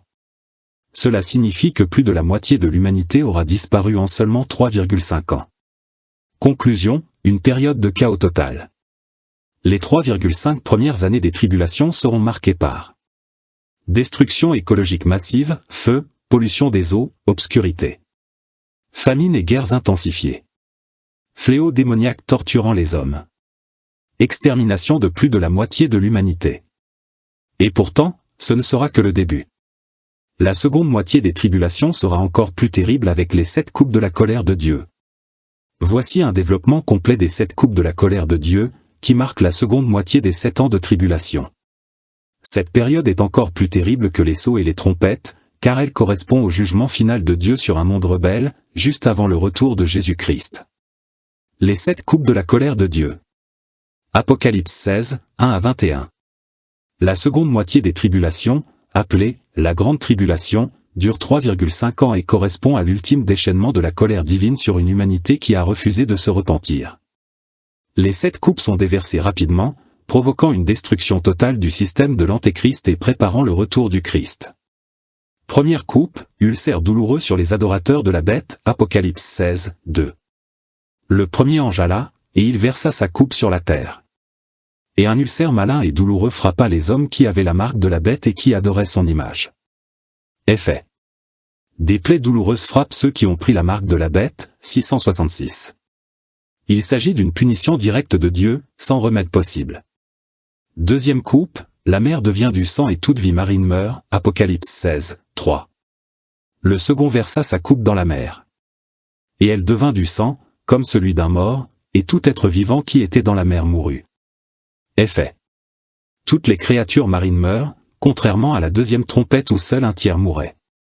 Les océans sont complètement pollués, privant l'humanité de nourriture et de commerce maritime.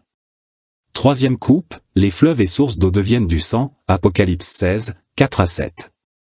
Le troisième versa sa coupe dans les fleuves et dans les sources d'eau. Et ils devinrent du sang. Effet. Toutes les eaux douces sont transformées en sang, rendant l'eau potable inexistante. Jugement de Dieu contre les impies qui ont persécuté ses serviteurs.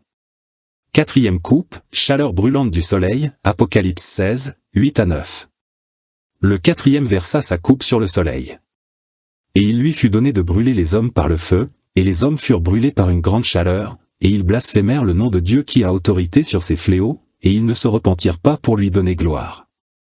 Effet.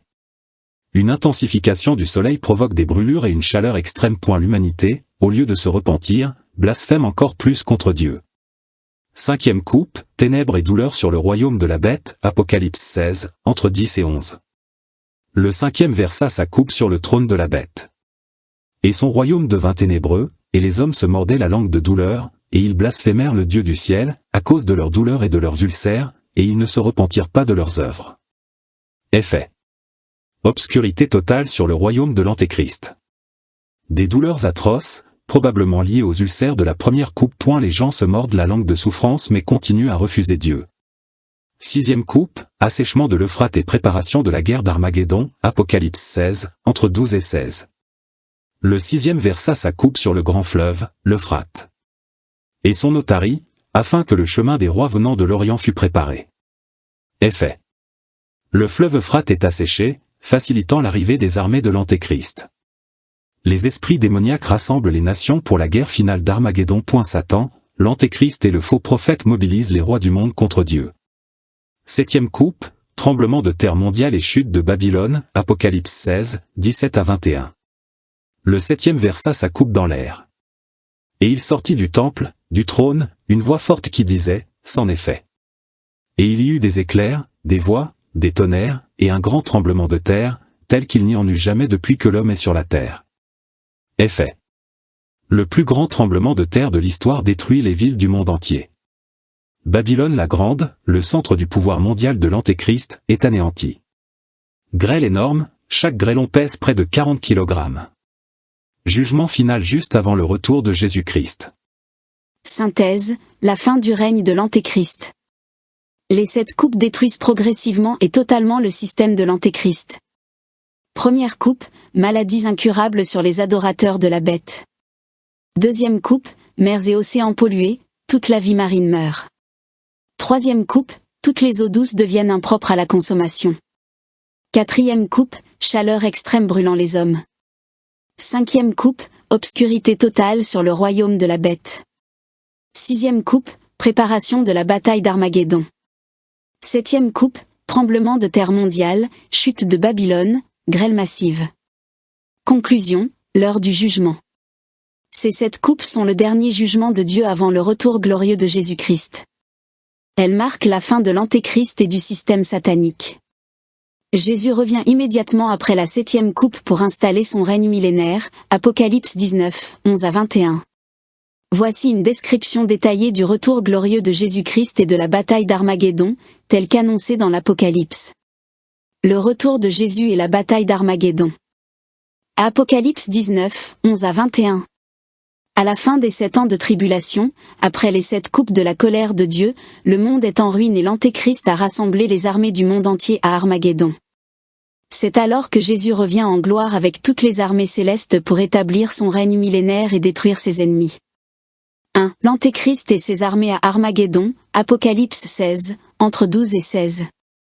Les événements précédant la bataille. Après la 6 coupes, le fleuve Euphrate est asséché, permettant aux armées du monde de converger vers Israël. Des esprits démoniaques, envoyés par Satan, l'Antéchrist et le faux prophète, rassemblent tous les rois de la terre pour la guerre contre Dieu. Le champ de bataille. Armageddon, hébreu, Ar-Megiddo, colline de Megiddo, en Israël, une plaine stratégique utilisée dans l'histoire pour de grandes batailles. Ils les rassemblèrent dans le lieu appelé en hébreu Armageddon. Apocalypse 16, 16. L'Antéchrist pense qu'il va vaincre Jésus et prendre définitivement le contrôle de la terre. Mais il est sur le point d'être écrasé par le roi des rois. 2. L'apparition glorieuse de Jésus-Christ, Apocalypse 19, entre 11 et 16. Puis je vis le ciel ouvert, et voici, parut un cheval blanc. Celui qui le montait s'appelle Fidèle et Véritable, et il juge et combat avec justice. Jésus descend du ciel avec puissance. Sur un cheval blanc, symbole de victoire. Il est fidèle et véritable, apportant le jugement. Ses yeux sont une flamme de feu, signe de justice implacable. Sur sa tête, de nombreuses couronnes, car il est le roi des rois. Il porte un vêtement trempé de sang, peut-être celui de ses ennemis, voir Ésaïe 63, 1-6. Son nom est la parole de Dieu, Jean 1, 1. Il était revêtu d'un vêtement teint de sang. Son nom est la parole de Dieu. Apocalypse 19, 13. 3. L'armée céleste accompagne Jésus, Apocalypse 19, 14. Les armées qui sont dans le ciel le suivaient sur des chevaux blancs, revêtus d'un fin lin, blanc, pur. Qui sont ces armées? Les anges de Dieu, Matthieu 25, 31. Les saints ressuscités et enlevés, Apocalypse 17, 14. Les martyrs de la tribulation. Ils ne combattent même pas. Jésus détruit ses ennemis par la seule puissance de sa parole. 4. Jésus détruit ses ennemis instantanément, Apocalypse 19, entre 15 et 18. De sa bouche sortait une épée aiguë, pour frapper les nations. Apocalypse 19, 15. Le combat est totalement déséquilibré. L'Antéchrist et ses armées sont des millions de soldats. Jésus n'a pas besoin d'armes physiques, il détruit d'un seul mot, Hébreux 4, 12. Le champ de bataille est rempli de cadavres, tellement nombreux que les oiseaux sont appelés pour les dévorer, Apocalypse 19, entre 17 et 18. Venez, rassemblez-vous pour le grand festin de Dieu, afin de manger la chair des rois, la chair des chefs militaires, la chair des puissants. Apocalypse 19, entre 17 et 18. 5. La capture de l'Antéchrist et du faux prophète, Apocalypse 19, 19-21. Le destin final des deux grands leaders du mal. L'Antéchrist et le faux prophète sont directement jetés vivants dans l'étang de feu. C'est une punition sans précédent, ils ne passent même pas par le jugement final, ils sont immédiatement condamnés. La bête fut prise, et avec elle le faux prophète, ils furent jetés vivants dans l'étang ardent de feu et de soufre. Apocalypse 19, 20. C'est la fin du gouvernement satanique sur terre. 6. La destruction des armées de l'Antéchrist, Apocalypse 19h21. Le reste furent tués par l'épée qui sortait de la bouche de celui qui était assis sur le cheval. Toute l'armée de l'Antéchrist est exterminée. Les oiseaux se repaissent de leurs cadavres, Ésaïe 34, 2-3. Jésus a maintenant repris le contrôle total de la terre. 7. La victoire totale et l'installation du royaume de Dieu. Après cette bataille décisive, Jésus établit son règne de 1000 ans sur terre, appelé le millénium, Apocalypse 20, 1-6. Conséquences immédiates.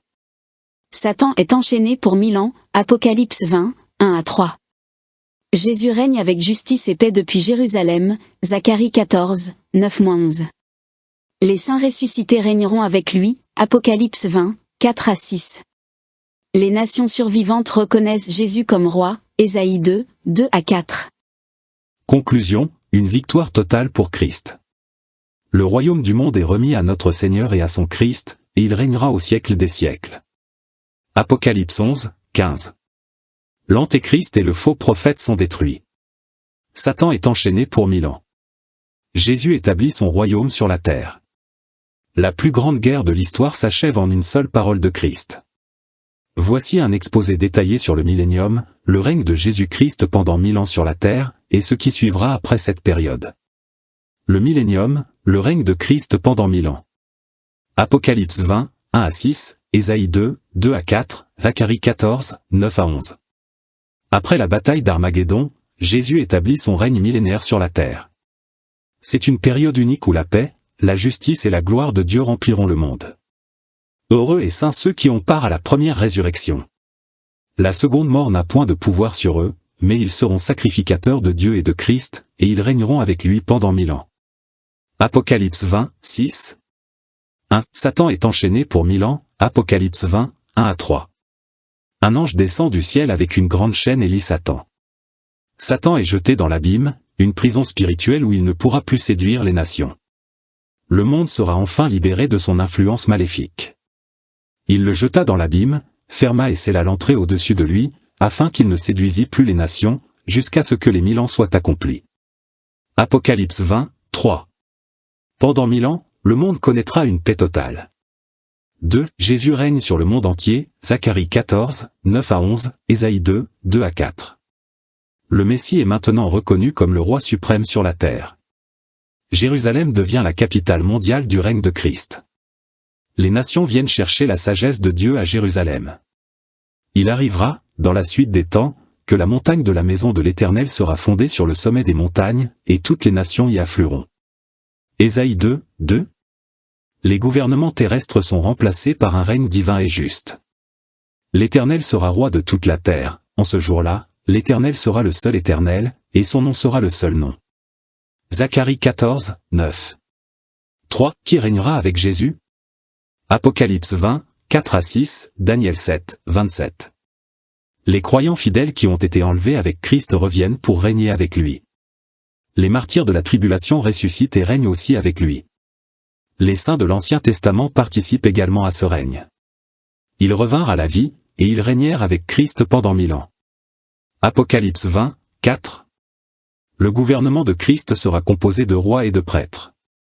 4. La terre restaurée et transformée, Ésaïe 11, 6 à 9, Ésaïe 65, entre 20 et 25. Un monde sans guerre, les armes seront transformées en outils de paix, Ésaïe 2, 4. Les animaux seront en paix entre eux et avec les humains, Ésaïe 11, 6 à 9. Les maladies disparaîtront, et les hommes vivront longtemps, Ésaïe 65, 20. La nature sera restaurée, la désertification cessera, Ésaïe 35, 1 à 2.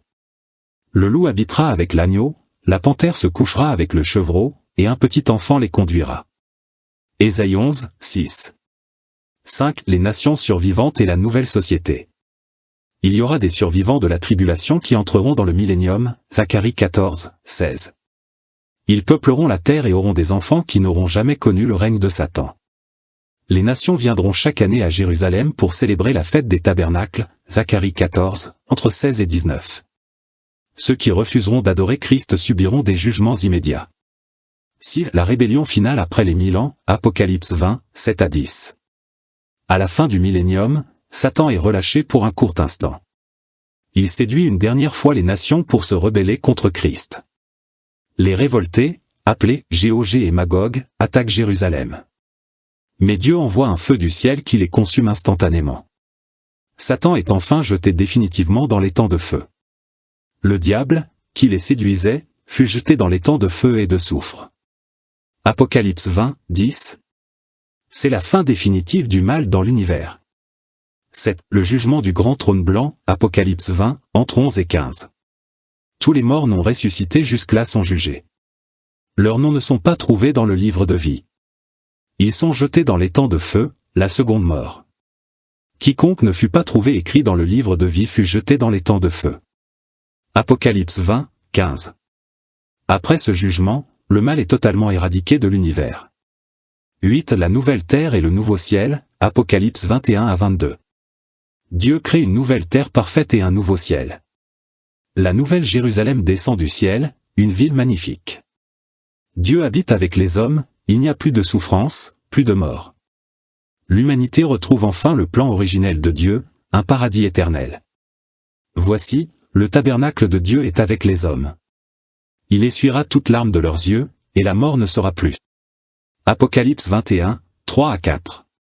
Conclusion, l'accomplissement de tout le plan de Dieu. Le mal est éradiqué pour toujours. Jésus-Christ règne éternellement. Les croyants vivent en communion avec Dieu dans la gloire. Voici, je fais toutes choses nouvelles. Apocalypse 21, 5. Le millénium est le dernier âge de l'histoire avant l'éternité glorieuse avec Dieu. Voici un approfondissement sur la nouvelle Jérusalem et la vie éternelle après le millénium, selon Apocalypse 21 à 22. La nouvelle Jérusalem et l'éternité avec Dieu. Apocalypse 21 à 22, Ésaïe 65, 17, 2 Pierre 3, 13.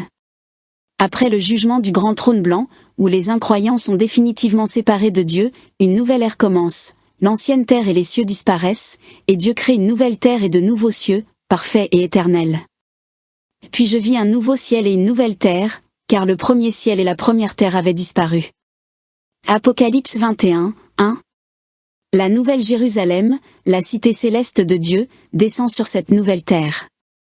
1. Une nouvelle création parfaite, Apocalypse 21, 1, Ésaïe 65, 17, 2 Pierre 3, 13. L'ancien monde marqué par le péché disparaît totalement. Dieu crée un univers sans mal, sans mort, sans corruption. Plus aucune trace de Satan, du péché ou du mal. Car voici, je vais créer de nouveaux cieux et une nouvelle terre, et l'on ne se souviendra plus des choses passées. Ésaïe 65, 17. Ce sera un retour à l'état parfait, comme au jardin d'Éden, mais en bien plus glorieux. 2. La descente de la nouvelle Jérusalem, Apocalypse 21, 2 à 3. Une ville céleste gigantesque descend du ciel. Elle devient la demeure éternelle des rachetés. Dieu vient habiter parmi les hommes pour toujours. Voici, le tabernacle de Dieu est avec les hommes, il habitera avec eux, et ils seront son peuple, et Dieu lui-même sera avec eux. Apocalypse 21, 3. Plus de séparation entre Dieu et les hommes, nous verrons Dieu face à face. 3. Une vie sans souffrance, sans mort, sans larmes, Apocalypse 21, 4 à 5. Plus de mort, plus de douleur, plus de larmes. Plus aucune trace du péché et de ses conséquences. Une joie parfaite et éternelle. Il essuiera toute larme de leurs yeux, et la mort ne sera plus, il n'y aura plus ni deuil, ni cri, ni douleur, car les premières choses ont disparu. Apocalypse 21, 4. Un bonheur absolu et éternel. 4. La description de la nouvelle Jérusalem, Apocalypse 21, 10 à 27. Taille immense, 2200 km de côté et de hauteur, Apocalypse 21, 16. 12 portes en perles, 12 fondations en pierres précieuses, Apocalypse 21, 19 à 21. Une ville en or pur, transparente comme du cristal, Apocalypse 21, 18. Aucune nuit, car la gloire de Dieu l'éclaire, Apocalypse 21, 23. Un accès permanent pour toutes les nations sauvées, Apocalypse 21, 24 à 26. La ville était d'or pur, semblable à du verre pur. Apocalypse 21, 18. Une cité divine d'une beauté inimaginable. 5. Le fleuve de vie et l'arbre de vie, Apocalypse 22, 1 à 2. Un fleuve d'eau vive coule du trône de Dieu. L'arbre de vie, avec 12 sortes de fruits, guérit les nations. L'homme retrouve l'accès à l'arbre de vie perdu depuis Éden. Il me montra un fleuve d'eau de la vie, limpide comme du cristal, qui sortait du trône de Dieu et de l'agneau. Apocalypse 22, 1. Une nature parfaite et régénérée, où tout est vie et abondance. 6. Un service éternel dans la présence de Dieu, Apocalypse 22, 3 à 5. Les rachetés servent Dieu éternellement. Ils voient son visage et portent son nom. Il règne avec lui pour toujours. Ses serviteurs le serviront et verront sa face, et son nom sera sur leur front. Apocalypse 22, 3 à 4. Pas d'ennui, nous aurons un rôle glorieux dans l'éternité. 7. La conclusion, l'invitation finale de Dieu, Apocalypse 22, 12 à 21. Jésus annonce son retour imminent. L'invitation est donnée à tous d'entrer dans cette cité. Un appel à prendre part gratuitement au salut et à la vie éternelle. Que celui qui a soif vienne, que celui qui veut prenne de l'eau de la vie, gratuitement. Apocalypse 22, 17. Une promesse certaine, Jésus revient bientôt. Conclusion, une destinée glorieuse. Nouvelle terre, nouvelle Jérusalem, une demeure parfaite. Plus de mal, plus de mort, une vie éternelle avec Dieu. Un règne glorieux et un service éternel dans la présence divine. Une invitation ouverte à tous, il faut choisir maintenant. Oui, je viens bientôt. Amen. Viens, Seigneur Jésus. Apocalypse 22, 20. Les signes annonciateurs de la révélation de l'Antichrist. La parole de Dieu nous enseigne que la révélation de l'Antichrist, ou homme du péché, fils de la perdition, surviendra après le retrait de celui qui le retient, autrement dit, l'enlèvement de l'Église, 2 Thessaloniciens 2, 3 à 8. Voici quelques repères prophétiques qui se manifestent déjà. 1. L'apostasie spirituelle. Car il faut que l'apostasie soit arrivée auparavant. 2 Thessaloniciens 2, 3. Une grande partie du monde chrétien s'éloigne aujourd'hui de la saine doctrine. Relativisme moral, syncrétisme religieux, rejet de la parole inspirée. Multiplication de Christ moderne, de faux prophètes, et d'un évangile centré sur l'homme. Cela prépare le terrain à un Christ universel, accepté par toutes les confessions. 2. Unification religieuse mondiale. Apocalypse 17 décrit la femme assise sur la bête écarlate, symbole d'un système religieux mondial, luxueux, influx, séduisant les nations, la Babylone religieuse. Ce système rassemblera sous une même bannière les grandes religions du monde, prônant une paix spirituelle universelle, une fraternité sans repentance, et la négation de la divinité exclusive de Jésus-Christ. On observe déjà cette tendance dans les initiatives interconfessionnelles liant judaïsme, christianisme et islam, parfois appelées « Maison d'Abraham », « Fraternité d'Abraham ». 3. Le rétablissement d'Israël au centre spirituel. Daniel 9 et Apocalypse 11 annoncent que le temple sera rebâti à Jérusalem, signe majeur de la fin des temps. Cela ouvre la voie à l'alliance de 7 ans entre l'Antichrist et Israël, Daniel 9, 27. Ce dirigeant paraîtra être un pacificateur, unifiant juifs et nations autour d'un nouveau culte mondial. 4. La blessure mortelle de la bête. Apocalypse 13, 3, et je vis l'une de ses têtes comme blessée à mort, et sa plaie mortelle fut guérie, et toute la terre s'étonna et suivit la bête. Cette image pourrait symboliser un événement géopolitique majeur, résurgence d'un empire, ou la résurrection apparente d'un leader mondial, ou encore une reconstruction miraculeuse d'un système mondial, politique ou religieux, détruit. Dans tous les cas, le monde entier sera fasciné par ce miracle et donnera son allégeance à la bête, séduite par sa puissance et sa promesse de paix. 5. La dimension technologique et économique. Apocalypse 13, entre 16 et 17 décrit un contrôle mondial. Personne ne pourra acheter ni vendre sans avoir la marque. Nous vivons déjà à l'ère du contrôle numérique global, de l'identité biométrique et des monnaies numériques centralisées. Ces outils préparent la scène au système économique de la bête. Pont entre juifs et chrétiens, un signe double. Il est aussi intéressant que le lecteur mentionne un pont entre juifs séfarades et chrétiens. Ce rapprochement a 2 facettes. Du côté de Dieu, il y a effectivement une restauration spirituelle d'Israël en cours. De plus en plus de Juifs reconnaissent Yeshua comme Messie. C'est l'accomplissement de Romains 11, 25 à 26. Tout Israël sera sauvé. Du côté de l'ennemi. Mais l'Antichrist utilisera aussi cette unité apparente pour instaurer une fausse réconciliation, centrée non sur la vérité du Messie, mais sur une alliance politique et religieuse mondiale. Ainsi, le véritable pont entre Juifs et chrétiens viendra du Messie lui-même à son retour, et non d'un projet humain globalisé. En résumé, avant la manifestation ouverte de l'Antichrist, l'Église fidèle sera enlevée, l'apostasie atteindra son comble, et le monde acceptera un faux Messie sous couvert de paix mondiale. Ce que nous voyons actuellement, alliance interreligieuse, contrôle global, fascination pour un leader sauveur, ne sont que les prémices visibles de cette réalité prophétique. Le mystère des 2 envoyés avant l'enlèvement. Introduction. Avant chaque grand tournant de l'histoire, Dieu envoie des messagers. 2 anges sont venus à Sodome avant que le feu ne tombe. 2 hommes se tenaient au tombeau pour annoncer la résurrection. Et 2 témoins se lèveront encore avant le dernier grand tremblement. Leur présence marque toujours la même transition. Le passage de la grâce au jugement, de la nuit à l'aurore. Et si, aujourd'hui, nous étions à la veille de ce même moment?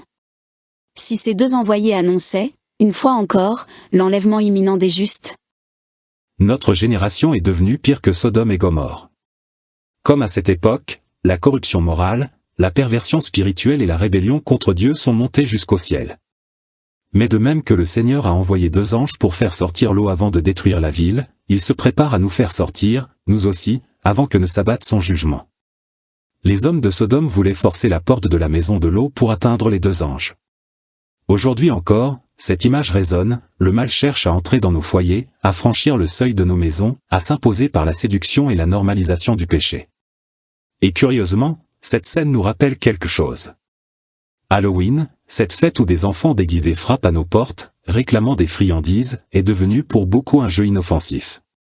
Mais spirituellement, n'est-ce pas une imitation inversée, une parodie de ce moment où le mal frappe à la porte? Une image du monde qui s'ouvre à l'obscurité sans s'en rendre compte? Et si cette célébration, aujourd'hui banalisé, représentait la goutte d'eau de trop? Le signe annonciateur d'un basculement spirituel majeur?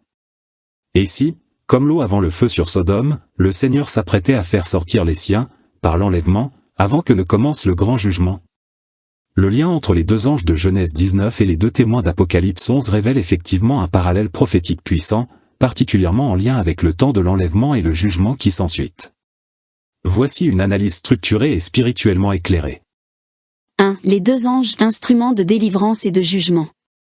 Dans Genèse 19, les deux anges sont envoyés à Sodome pour délivrer Lot et sa famille avant la destruction. Ils représentent la miséricorde active de Dieu juste avant qu'un jugement irréversible ne s'abatte sur une société arrivée à son comble d'iniquité. Ces deux anges agissent sur deux plans. L'un tire Lot hors de la ville, c'est la main tendue du salut, la délivrance avant la colère. L'autre exécute le jugement, c'est la main de justice qui détruit ce qui est corrompu. Cette dualité, salut et jugement, correspond à la dynamique même de l'enlèvement. Dieu retire les siens avant que la colère ne s'abatte sur le monde, comme l'eau fut retirée avant le feu. 2. Les deux témoins, écho des deux anges. Dans Apocalypse 11, les deux témoins apparaissent à la fin du temps de la grâce, avant le règne de la bête. Ils ont pour mission de proclamer, avertir et témoigner, avant que ne se déclenche la pleine fureur de la grande tribulation. Comme les deux anges, ils agissent pour prévenir, avertir Sodome spirituel, le monde moderne déchu, et pour préparer les élus à sortir avant que le feu ne tombe. Autrement dit, les deux anges préfigurent les deux témoins. Les deux témoins annoncent la délivrance imminente avant le jugement final. 3. En rapport avec le temps de l'enlèvement. Dans le récit de Lot, les anges ne pouvaient pas agir tant que l'eau n'était pas sortie. À toi de t'y réfugier, car je ne puis rien faire jusqu'à ce que tu y sois arrivé.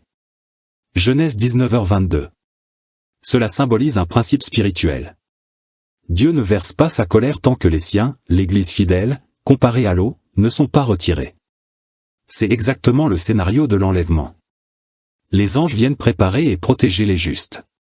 Puis Dieu retire les siens. Ensuite le jugement tombe, les 7 ans de tribulation. Ainsi, les deux anges peuvent symboliser aujourd'hui l'annonce angélique qui prépare l'enlèvement, le message de l'Esprit dans l'Église fidèle.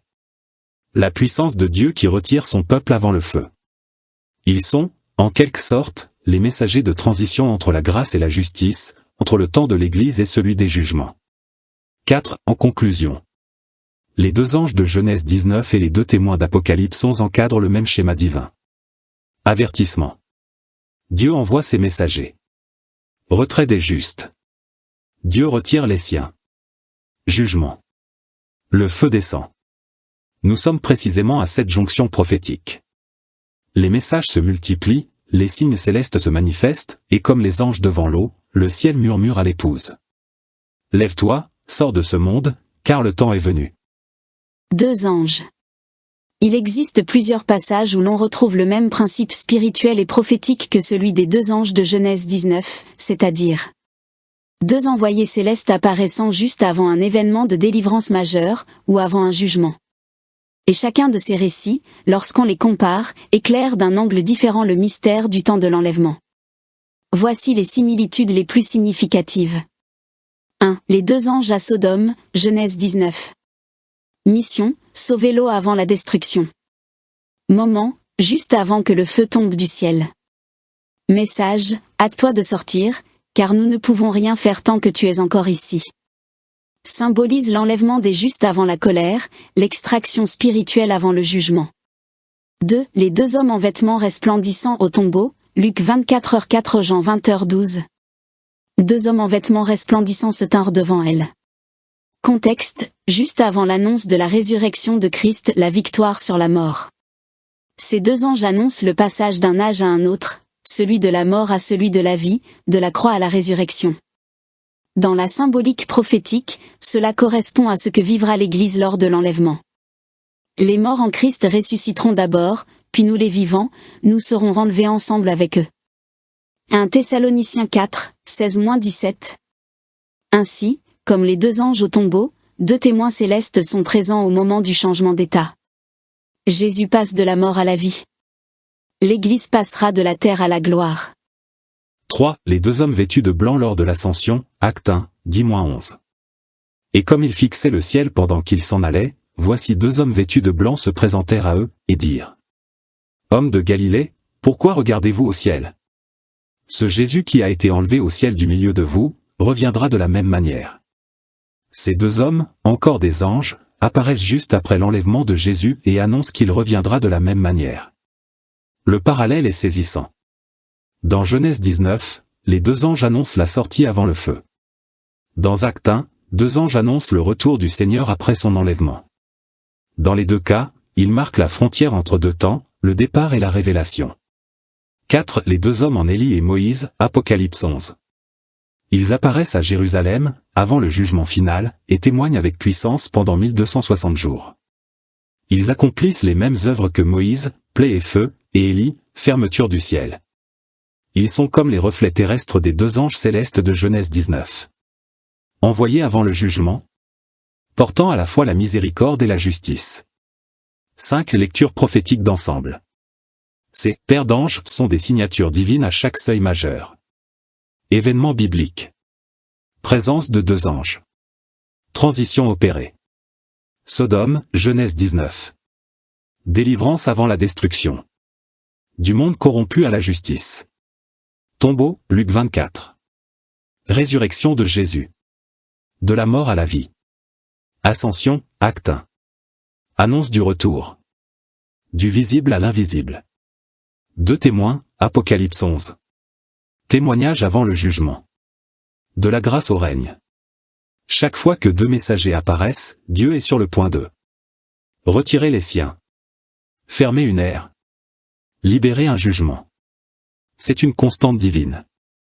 Conclusion prophétique. Les deux anges de Genèse 19 représentent donc bien plus que la délivrance de l'eau. Ils sont le modèle archétypal de l'intervention céleste juste avant l'enlèvement. Et leurs reflets successifs au tombeau, à l'ascension, et dans l'Apocalypse, nous rappellent que Dieu agit toujours selon le même schéma. Avant de frapper, il retire et avertit. Nous sommes aujourd'hui dans ce moment-là. Les anges sont déjà en chemin. Leurs voix se font entendre dans le monde spirituel. Et comme l'eau, l'Église doit se hâter de sortir. Car bientôt, la porte se fermera.